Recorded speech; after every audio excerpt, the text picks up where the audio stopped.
থাকে বা কোনো অভিযোগ থাকে বা কিছু দিতে হয় এই বাড়িতে আসে। আপনার বাড়িতে সিআইডি কেন? আপনার বাড়িতে সিআইডি যারা গেছে বলতে পারবে, আমি তো যাইনি।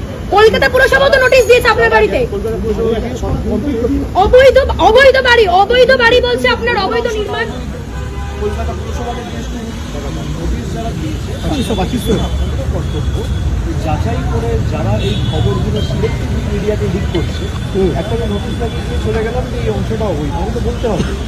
আমার কাছে ভিডিও রয়েছে, তারা নোটিশে লিখেছে enclose please file brief of deviation. সেখানে আমার ডিভিয়েশনের কোন অংশটায় ডিভিয়েশন রয়েছে, কি ব্রিফ রয়েছে, তার অ্যাটাচমেন্টটা কোথায় সেটা তো দেয়নি। আমি এ নিয়ে মামলাও করব, আমার অধিকার রয়েছে, বিচার ব্যবস্থার দ্বারস্থ হব এবং যা লিখিতভাবে আমার যা রিপ্লাই ছিল আমি দিয়েছি, জানিয়েছি।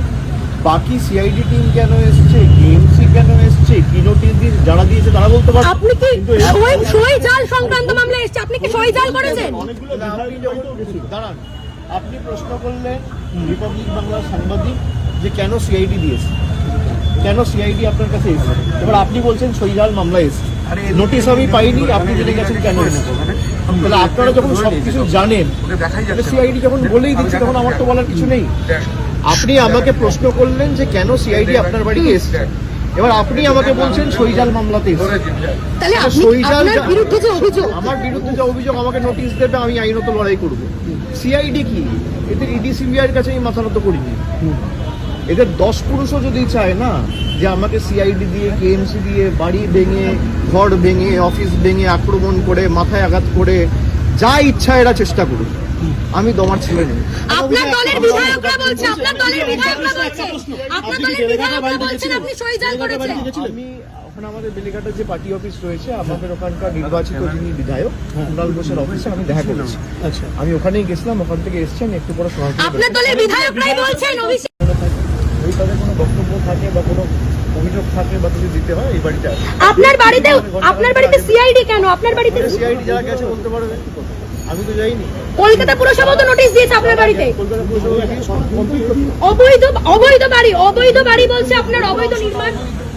কলকাতা পুরসভাকে নোটিশ যারা দিয়েছে আমাদের কর্তব্য যাচাই করে যারা এই খবরগুলো সিলেক্টিভ মিডিয়াতে লিক করছে একটা নোটিশ লাগিয়ে চলে গেলাম যে এই অংশটা অবৈধ, আমি তো বলতে হবে। আমার কাছে ভিডিও রয়েছে, তারা নোটিশে লিখেছে enclose please file brief of deviation. সেখানে আমার ডিভিয়েশনের কোন অংশটায় ডিভিয়েশন রয়েছে, কি ব্রিফ রয়েছে, তার অ্যাটাচমেন্টটা কোথায় সেটা তো দেয়নি।